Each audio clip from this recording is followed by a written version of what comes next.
Let's take some phone calls. You want to talk to Tom Treiber. He's been all over the world announcing in rings. Let's talk to Dave from CP. Dave, what's up?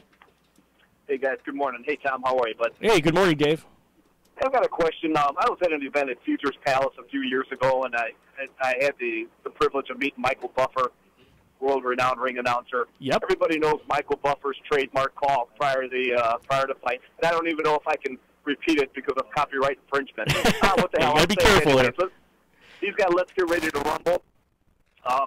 Do you have your own trademark call prior to announcing the fight or during the ring announcement? You know, that's a question I get quite frequently. And as far as having one particular saying like Michael Buffer does, I don't. But one of the things I really try and do, because what it is, it's about getting the fans enthusiastic about the fight that's about to happen. So what I really try to do and what I've been doing is whatever town we're in, whatever city we're in, you know, I try and use that city's name to get people excited. So if we're in Chicago, we did one of our shows last year at the at U.S. Cellular Field in Chicago.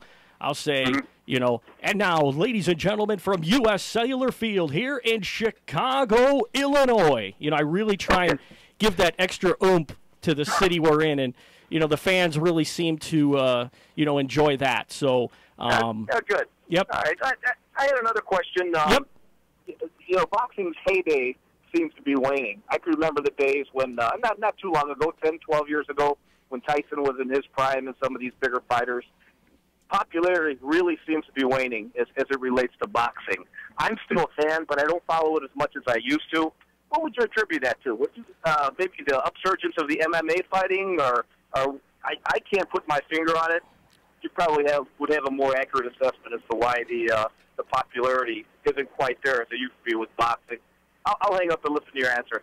Sure. Thanks, Dave. You know what? One of the things missing right now in boxing is the heavyweight division. Boxing has always been dominated by the heavyweight division, and right now the world champions are European fighters. So we're not getting those world title fights here in the United States like we did when Mike Tyson or Evander Holyfield, you know, were world champions. So I think a lot of people who are not typical boxing fans, they would gravitate towards watching boxing when there was that heavyweight world title fight. And we really haven't had that in quite some time. So I think when we get that next U.S. world heavyweight champion, that will bring, you know, some of those boxing people back who don't typically watch boxing. But I will tell you this, I mean, boxing is really doing well. I mean, it's covered by more networks than ever. You know, they've been breaking records with pay-per-view buys and things of that nature. Floyd Mayweather Jr. Made a tremendous amount of money on his last fight, which was more than any fighter ever received with one fight. So boxing is certainly not dying, as a lot of people like to say. But yes, MMA is a very popular sport. Other than the card and the weight class and the fighters, 95% of what you do is improv. What kind of classes or what kind of influence, or is it a lot of people, it's just a God-given talent to be able to do that in front of 30,000 people? Again, I just like to hear your comment, because 90% of what you do is improv. I'm sure it's not scripted. What was your main influence there, and did you take any classes? All right, man, hang up and listen. I did. Well, you know, when I started ring announcing, it's really a trade you learn by doing. There's no ring announcing university. I did attend the Illinois Center for Broadcasting, and that was definitely a great thing to do and learn different aspects of broadcasting, also behind the scenes of television and radio and things like that. So the more you know, the better in this business. But with ring announcing, it's just something you have to do over and over to hone your trade and get good at it. And that's really the only way to do it.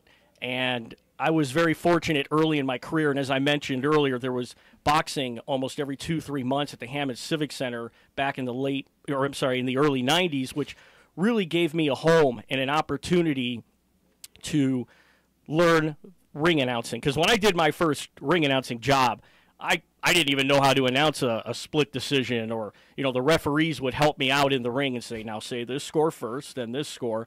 So then I started taking it more serious and watching it on television, seeing what ring announcers like Michael Buffer and Jimmy Lennon Jr., seeing how they did it and how they worked the camera, and getting comfortable in front of the camera and in front of large crowds. That's something that also comes with time. And once you're more confident in yourself, you're able to be more comfortable. And because I could tell you right now, when I did my first ESPN show in 1995 in Bristol, Tennessee, I showed up, I was confident, I was ready. I got there a couple hours before the show, and I remember getting into the ring, and the floor director said, now you're going to look into that camera right there when we give you the point.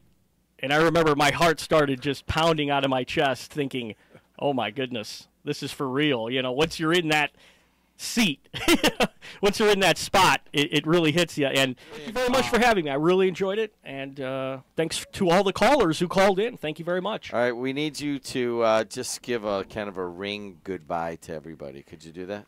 And now, ladies and gentlemen, from WJOB here in Hammond, Indiana, goodbye.